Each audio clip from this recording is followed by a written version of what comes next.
Hello, welcome to Data Talks. I'm Jessica Vogt and I'm your host today. We can picture the intersection between education and data as having three main dimensions: plan, monitor, and content. The first dimension, plan, it can be related to how data is used to plan education. We can think about planning the infrastructure, how many buildings do we need, for example, or planning the content. How can we handle a country's diversity? The second dimension, monitor, relates to monitoring the goals and decisions taken. We can also think about monitoring the educational infrastructure or monitoring the learning as we do with national tests and indices. Finally, the third dimension, content, is probably the tricky one and has to do with how students are prepared to use the amount of information available, and has to do also with data literacy and maybe changes in educational plans. In today's Data Talk episode, we will approach these three subjects together with two special guests. We received today from Germany, Professor Dr. Marcelo Parreira do Amaral. He's a full professor at the Institute of Education Science in the University of M.Sc. Professor Parreira do Amaral teaches and researches in the field of international comparative education, international education governance, and international comparative research in higher education and lifelong learning. Professor Amaral has collaborated and coordinated several national and international research projects like the Young Adult, about lifelong learning and inclusion in education in work in Europe, and the project International Educational Hubs, about policy and governance of higher education in the global education industry.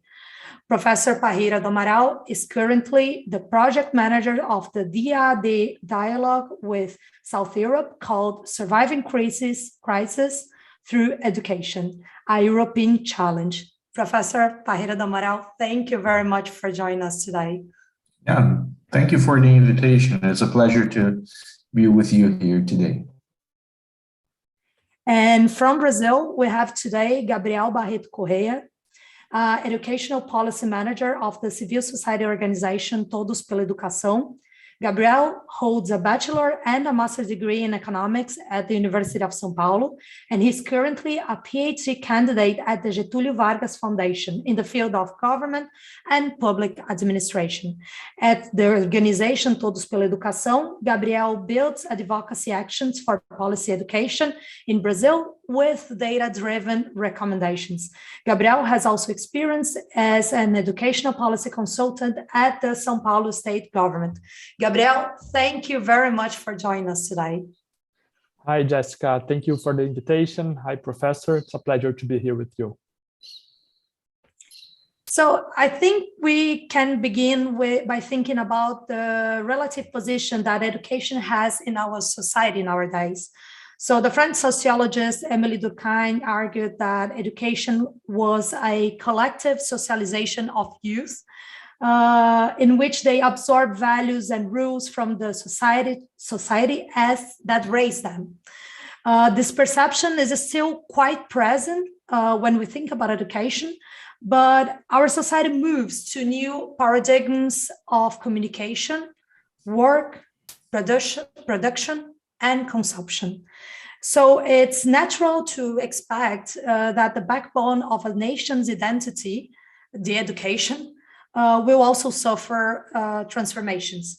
So Professor Parreira do Amaral, your recent work discusses education, mainly higher education, as increasingly becoming a geopolitical asset, leading to an increasing complexity in higher education. Could you explain to us what is this work about and how is education is a geopolitical asset, and what are the practical consequences in higher education, and do we see these transformations also in primary and elementary education? The idea that education has become a geopolitical asset is a result from recent work that I've been doing with several colleagues in almost all continents, and we have discussed how something that we called a global education industry has developed during the past 20, 30 years somehow, and that this has become a new field in which education is traded, produced, consumed, and so on. One of the specific areas that has attracted more attention in this global education industry debate is higher education. Why higher education? Higher education is seen as the prime locus, the first place where knowledge is produced that is useful for the economy, for the labor market, for what we call knowledge-intensive capitalism. This has to do with descriptions and self-descriptions of modern societies as knowledge societies or knowledge-based economies and so on. So education in general has become a very important, or plays a very important role in this understanding of a knowledge-based economy or a knowledge society. And higher education is also a sector, an education sector, in which many actors, including universities, have earned a lot of money. Think of international mobility. Right now, we are in the middle of a crisis because of the pandemics. The COVID-19 pandemics has put an enormous burden and barrier for those traveling for their educational degrees. And in a more general way, education has become a geopolitical asset because we see that in order to succeed in the so-called knowledge-based economy, both nation states, so whole countries, but also world regions like the European Union or the Mercosur, the ASEAN, APEC, so the world blocks, they are seen as competing with each other. But it doesn't stop there. It's not only nation states, it's not only world regions, but also firms, businesses. And if you look into how a specific section or portion of the population has also tried to become more successful in this field, you can see a competition, a geopolitical competition that goes from the world region to the individual, because also successful, well-educated individuals are very mobile and they travel the world. So this is in a sense, as a well-educated, successful individual in São Paulo, you're not competing with other well-educated, successful individuals in São Paulo or in Brazil, but from all over the world. So it has a geopolitical dimension. That's why we thought this is an interesting way of looking at education, despite the fact that education as a sector and as a modern institution still fulfills the same functions it has done since the 18th century.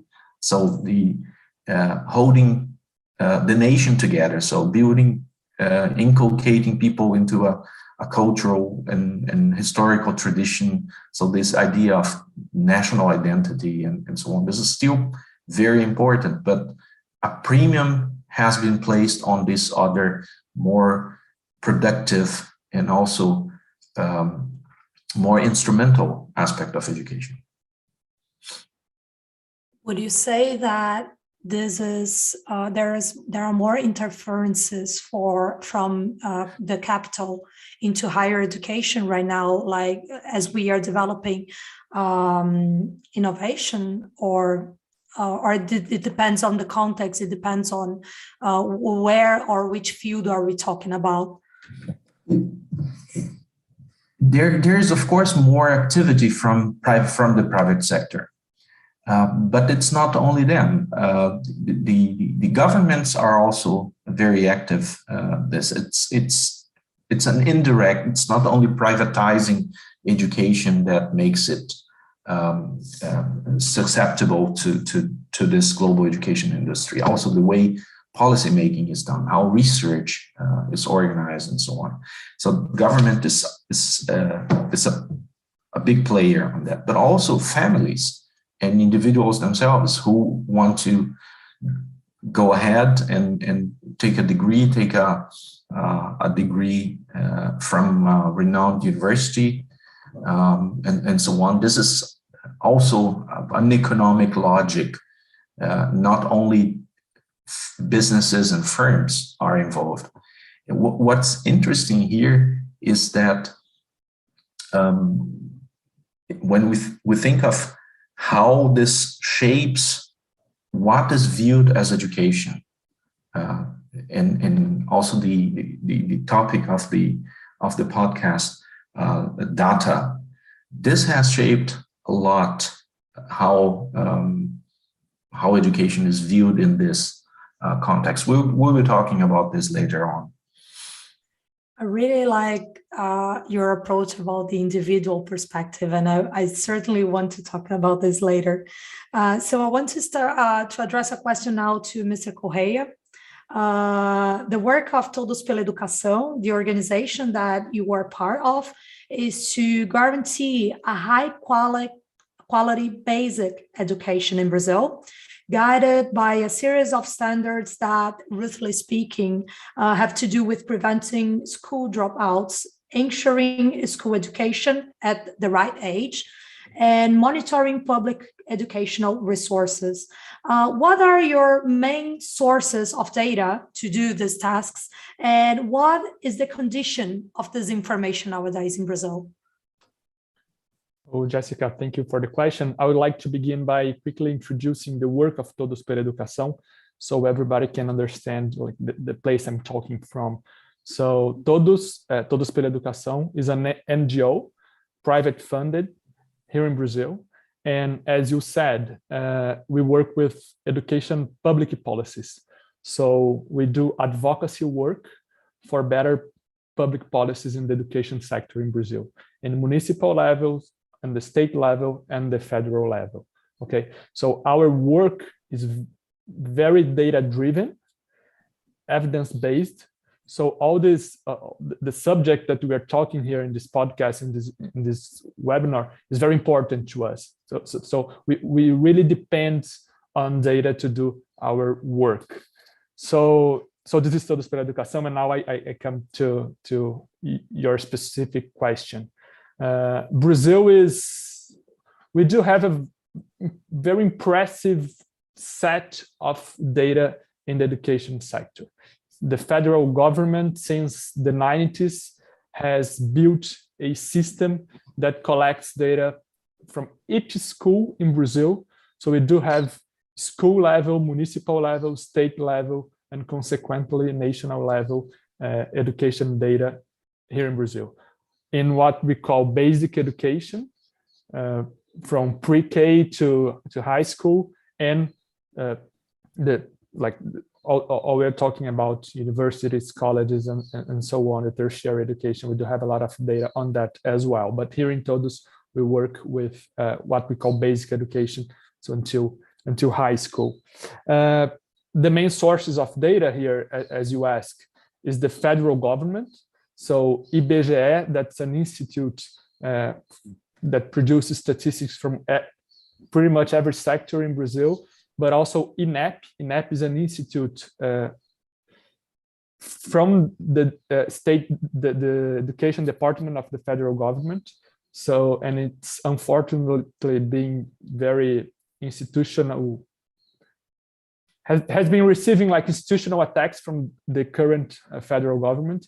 But INEP is a very important institute in Brazil that produces all data and statistics from education. So again, we can see like data from students' dropout rates, student frequency at school, learning, schools' conditions, infrastructure, teacher salaries. So a bunch of data. It's impressive. It's comparing with other countries, that it allows us to, one, as you said in the beginning, monitor what is happening in the Brazilian education in every level of our federal system. So this is very important to see what is happening, and this data provides us a lot of information for that. But also to plan, to use this data to think about new public policies, new education public policies, to do recommendations like we do at Todos, pela educação, and in the academia, with other organizations and specialists, we use a lot of this data to produce recommendations of public policy. So I think this is a very good news for those who are studying or thinking about studying Brazilian education, that we do have a lot of data. I think we do have more data than we use all this information. So I'll stop here with this good news for those who don't know. The Brazilian education produces, and we use a lot of data to make decisions. And I think we should do more.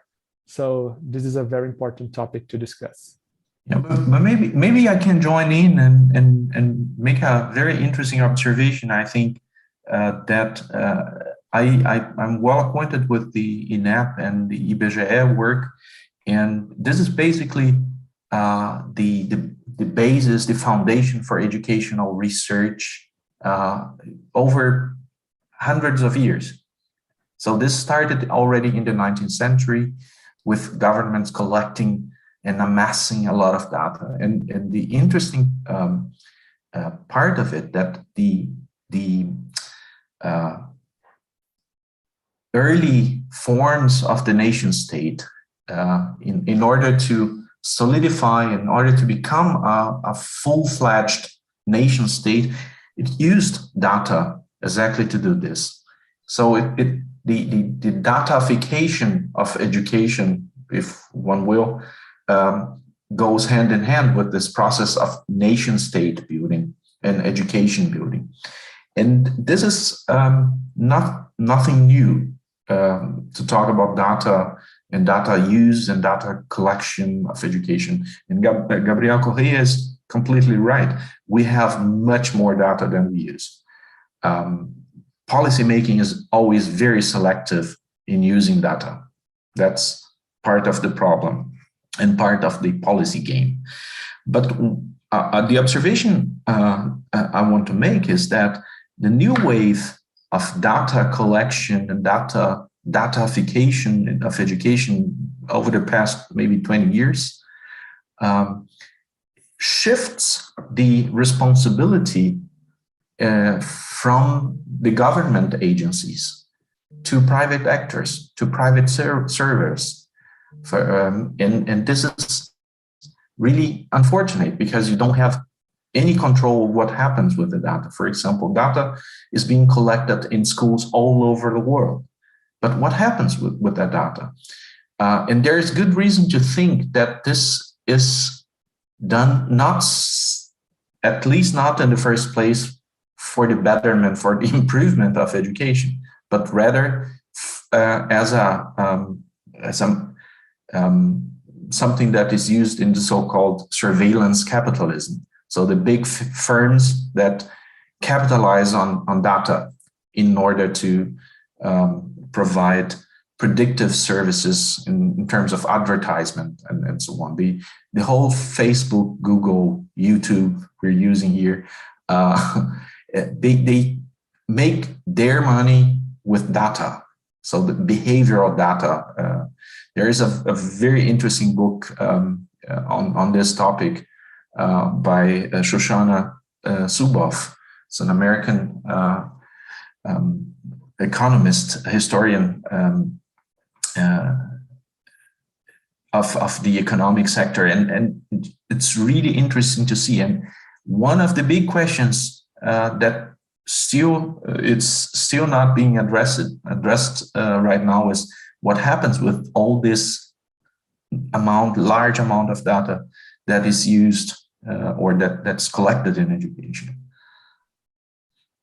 And Professor, with all this remote learning during the pandemic, here in Brazil, at least, we are very worried about how these companies are using, like, students, families, and teachers' private data, because we are very unregulated.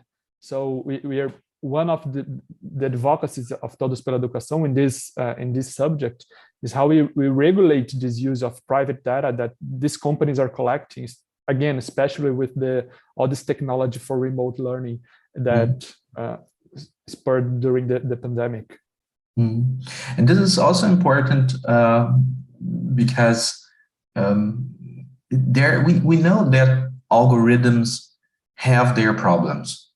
For example,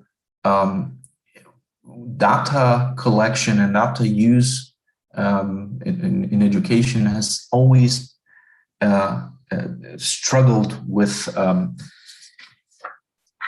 using data in a way that does not harm specific groups in terms of gender, social class, and so on. And this has been very, very important over the past 120, 150 years.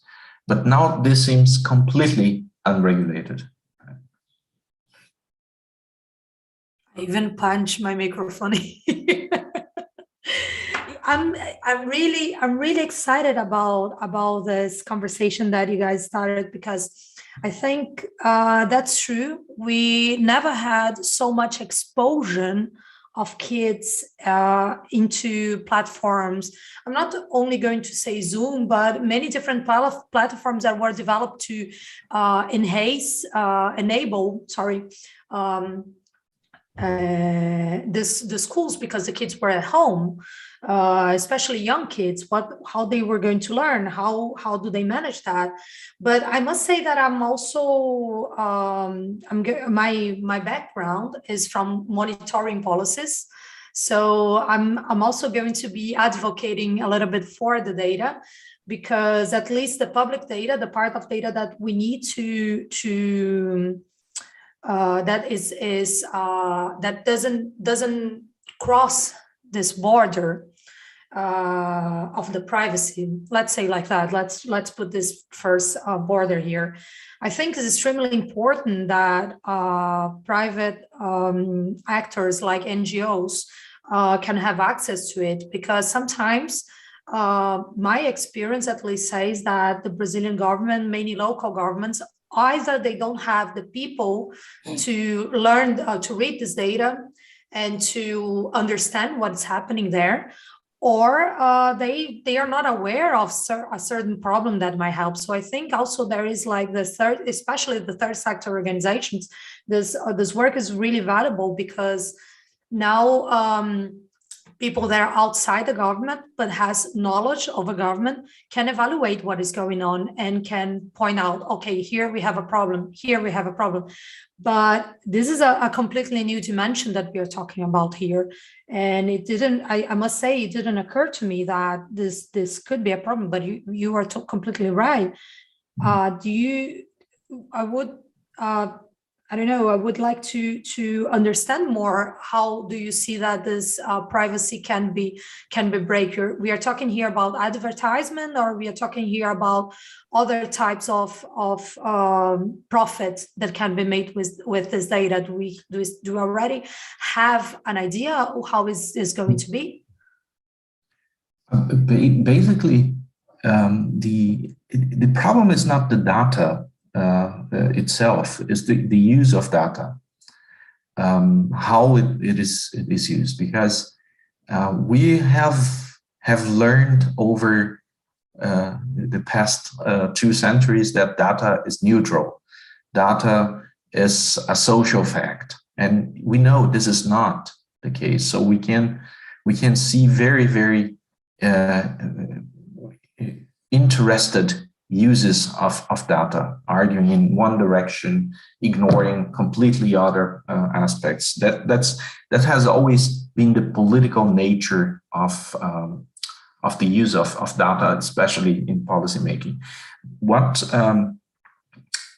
is new right now is that this data-driven policymaking has become big business.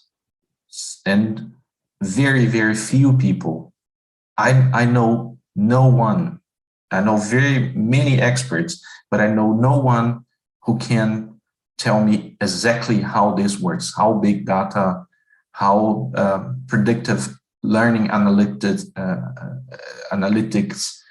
work on the floor. So in large scale, not in theory, what happens actually to this? So there is no surveillance of this. So there is no control.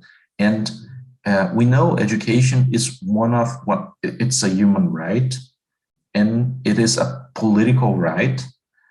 And here you see there's no democratic control anymore. And this appears to me a very large issue right now, because the use of data in specific circles, in ways they create so-called assemblages, where you have people, data, businesses, and so on. And the problem is, one, democratic governance. Second, what counts then as education? What becomes data? Education is such a complex phenomenon, and here you see only what is able to be quantified gets in the picture. Everything else goes. So lots of many aspects of the education sector are of no interest for these so-called innovators, because they cannot make any money, any profit out of it. That's the only reason why if this was profitable, this would be on the table. But it's not. But it's equally important from a pedagogical, from an educational point of view. And Jessica, I think what you said is very important about this line, this frontier between private data and the data that should be public available. So we were saying about INEP, for example, and INEP is always very worried about the information it gives, it publicizes. So you cannot track the specific student, so you cannot track the specific family, you cannot know some information about the student or the family context, the specific person, right? So this is very important. What I was talking about is when you do not have this care or this regulation, these companies are collecting data, and as Professor was saying, using this data that are private. And maybe the students, their families, they don't know that their data is being used, So that's why we really appreciate the work that IBGE, that INEP makes. And this is very important for the third sector, as you said. This is very important. So the NGOs, the civil society can monitor, can help governments with recommendations, always based on data. But the other side of it is, and I'm very worried about it, is the use of private data for companies to make profits. And that's the way our conversation went in the last minutes. But also, let me complement this picture with I can hold on if you want to dwell on it a little longer, but the topic of content is not really a topic so far, because developing content is really expensive.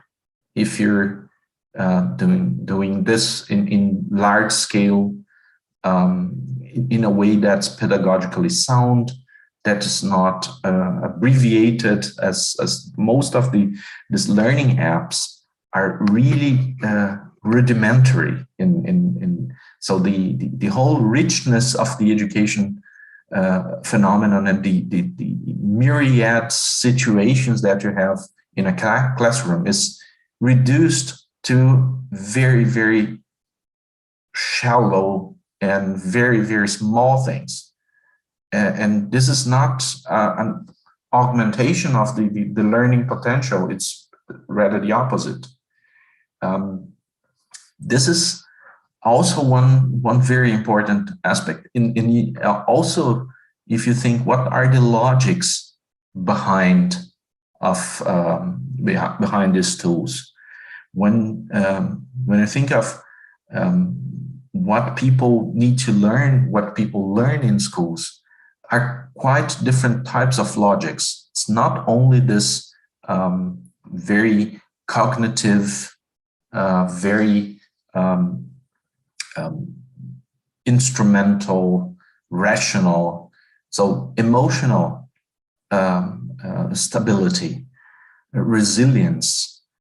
All these other factors are not present, or basically not present in the most of the content. So it's not a surprise to see it. We're experiencing this in Germany right now, and at the University of Münster, we're dealing with this exactly at this moment. After 3 terms with online lectures, we're now back in the classrooms. And we're seeing what are the problems. So social, psychological issues are popping out all the time. So in these, we're talking about adult people. Imagine 6, 7, 8-year-old kids. Do you think that, this is a question for the both, do you think that in the future we are going to keep with maybe an hybrid model? Let's pretend that, or let's suggest that we won't have another so strict lockdown as we had in the past years, but do you think this is a tendency of having maybe an hybrid model or a distance model? Because I remember how rudimentary was the discussing about, I don't remember the word right now, educação à distância, distance education, so internet education, I don't know exactly the name of this in English, distance education. It was really rudimentary. And we were seeing, at least University of São Paulo some years ago, more as a thing that would be complement the physical education, or education that is taking care in a physical space. How do you see this in the future? Do you see that we are going to keep in this? Sorry. Do you see that we are going to keep on this trend, or no? Go ahead. I think that there's no turning back. We're not going back to less online and less digital tools. The question is whether, which is already the case, many people trying to save money because it's much cheaper.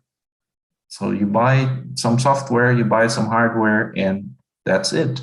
If you think of the costs, there's a lot of interest in saving money out of this. This is one of the open issues so far. That online tools and platforms and so on can enhance and complement the educational experience. In particular, because if you think of the relevance of the education you get in school for what you do later, for example, for your working career, it's also important that people get to know this. What I see at the moment is that people it's muddling through rather than really innovating and capacitating people to do more. It's simply a crisis management. You mentioned the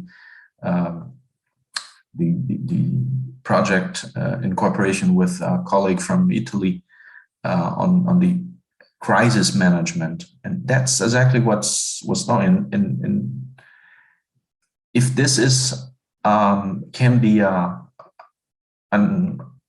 idea or solution for the future, I doubt, because reskilling and upskilling of all teachers and all staff in schools, this is really expensive. And private schools but also governments are not willing to pay for this. But there is no zero cost solution here.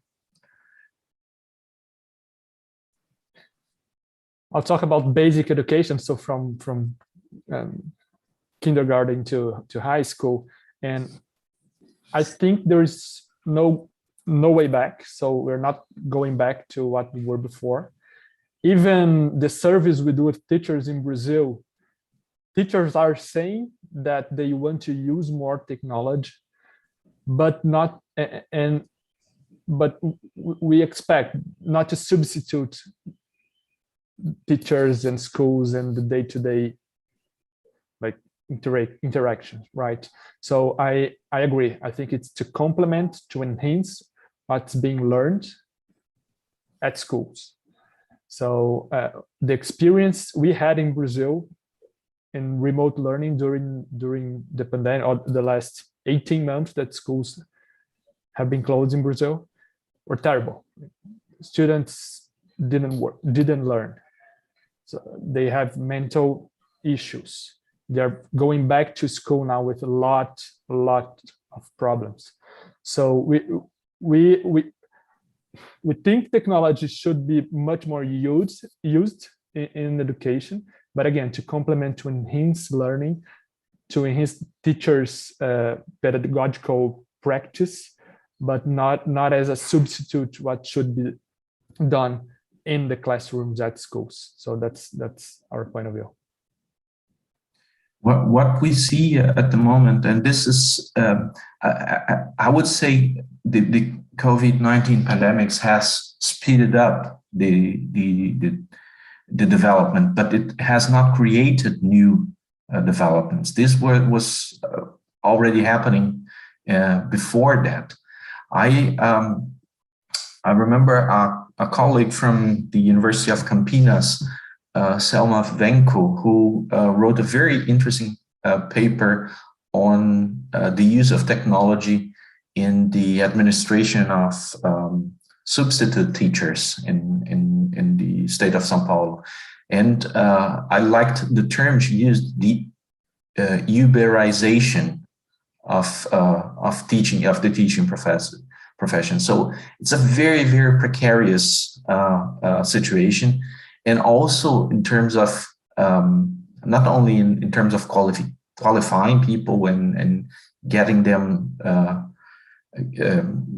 sound working conditions, but also in terms of pitching people against each other. For example, there's one, I don't remember exactly how it was done, but so a message is sent out for those who were nearby the school through this app, and the person who gets it quicker and cheaper gets the job. And this is that we're not talking about a professional work when we're talking about education and the teaching teachers in this way. I have a question here from Gustavo Pugliese that I think it goes in this direction. Do you see any ways that the excessive datafication of education is a problem? And I think it goes back to what was mentioned before, that what is not datafied. So how do we deal with the sociological and other types of knowledge that we cannot datafy, that demands collective thinking or connecting in a very, very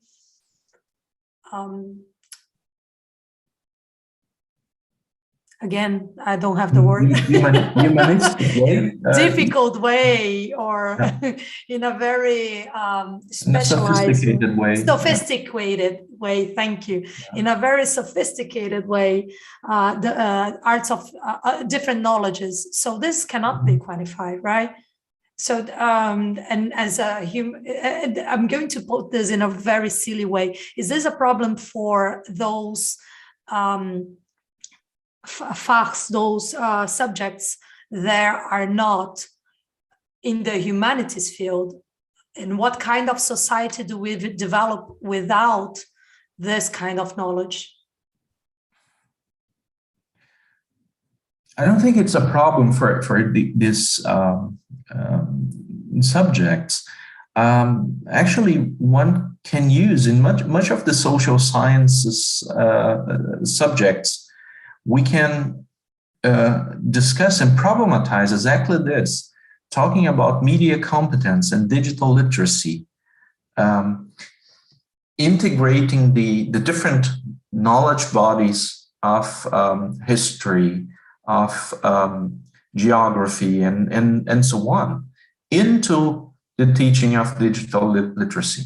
So what would mean to use data in history classes? What does it mean? What would mean to use the advantages, to take advantage of the digital resources that we have? They are really good if you know how to use them.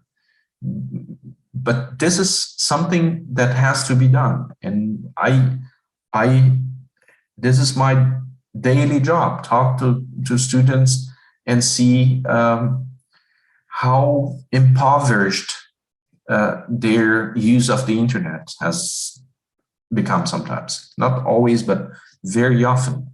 So the skills and the competences that you need to assess the sources and to use the sources in a way that enhances your learning rather than impoverishing it, this has to be taught.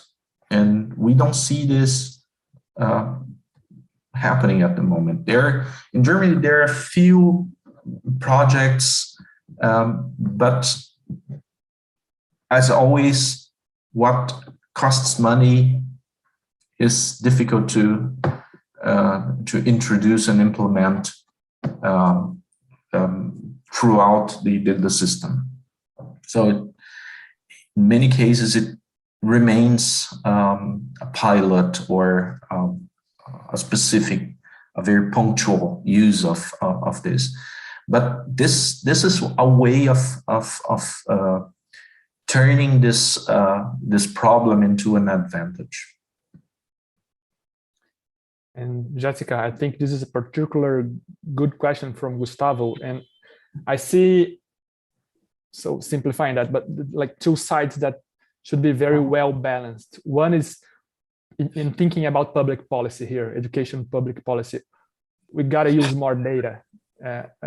It's important. So to understand, so we don't produce public policy that are guess based, but we understand what is going on and think about what should be done to improve certain contexts or certain schools and so on. But the other side of that is, I've heard some policymakers said about what's not measured is not done. So this is terrible, because there are a lot of things that we cannot measure yet, or we will not even be able to measure for years, and we are not working on that. So you understand what I'm talking about. So trying to bring it to Brazil, like when we see the education quality index, like EDEB, it is a very important index, but it's measuring a part of education, like learning and the passing rate, and learning, like math learning and Portuguese learning.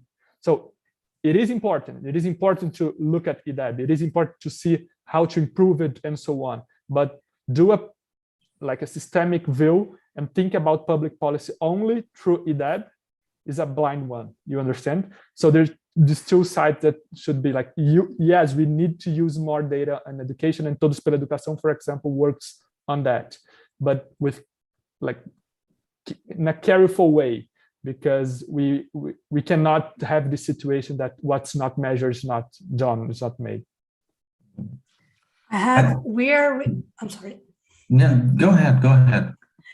We are reaching to the end. So before we go, I think we're going to come back to talk about content, but there is another question from Karina, which I think it also connects to something that I wanted to ask Mr. Corrêa about.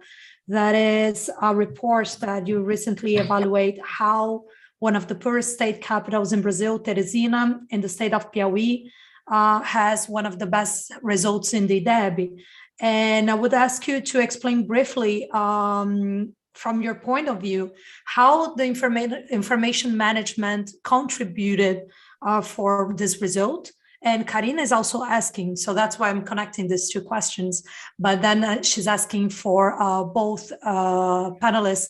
And let me see the question exactly. Okay, she asks if you could talk about the availability of data on early childhood education, so daycare and kindergarten, and if this data is used to improve the quality of education in Brazil and Germany. So I'll start talking about Teresina. So Teresina is the capital of Piauí, one of the poorest states in Brazil, and it has the higher IDEB, this education quality index, among the 26 state capitals in Brazil. So it's quite impressive.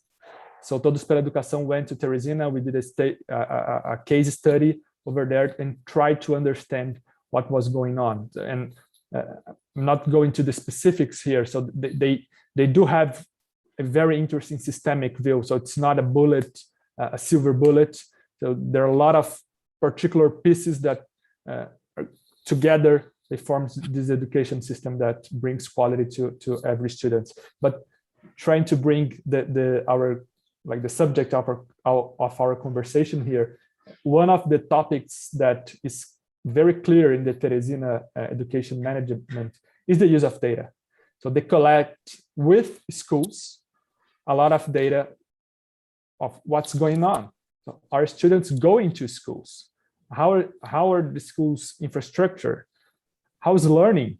And not once a year, but how is learning like in every 2 or 3 months, so they can reverse the bad situations or the problems that they identify.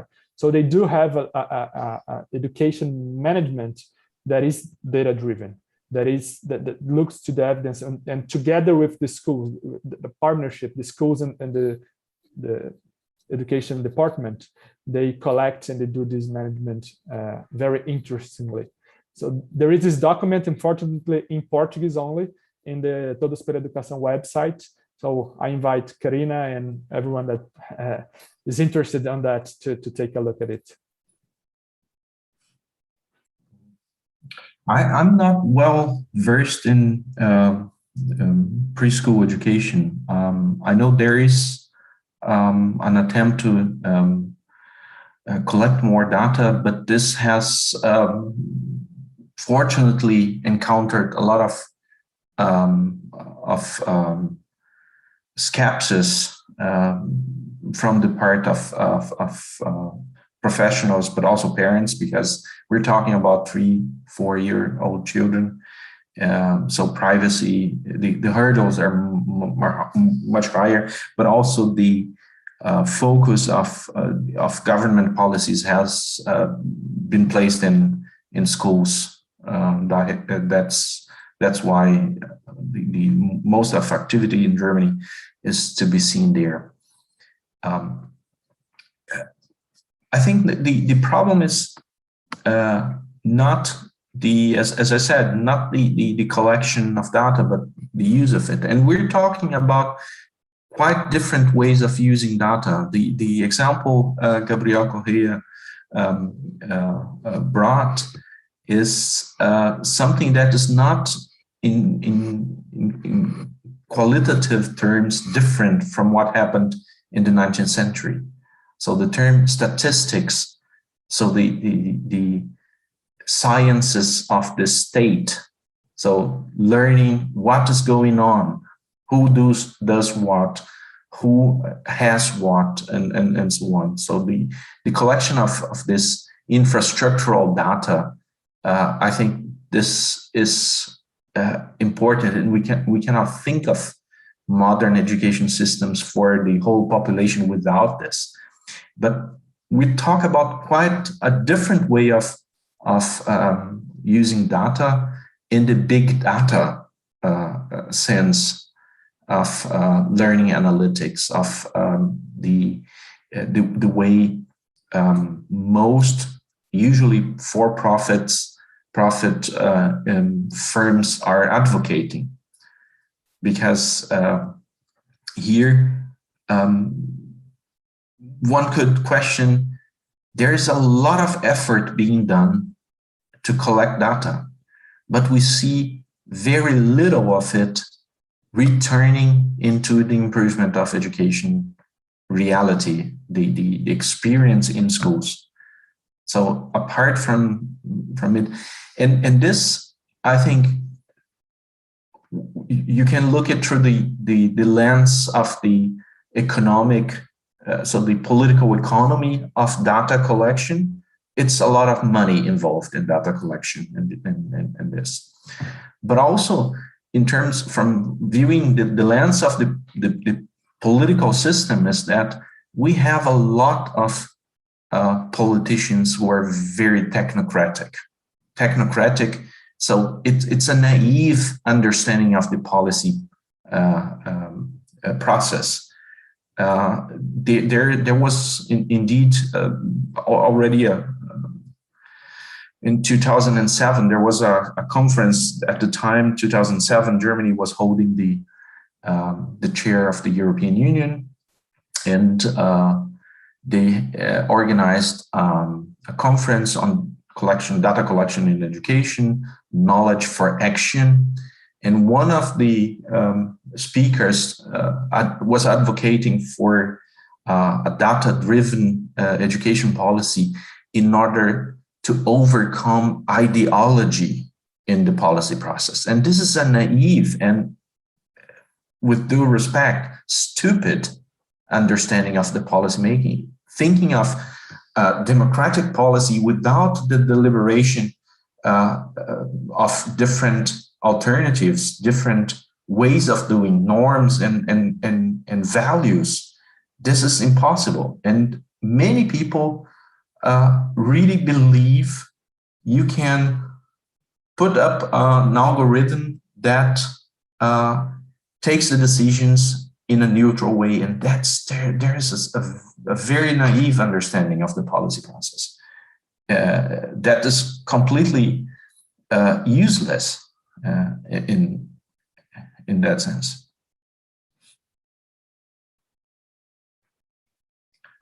We are almost in the end, so I would like to make a question based on what we are talking now and what we are talking about this conversation. So we talk a lot about how there's a lot of data being produced.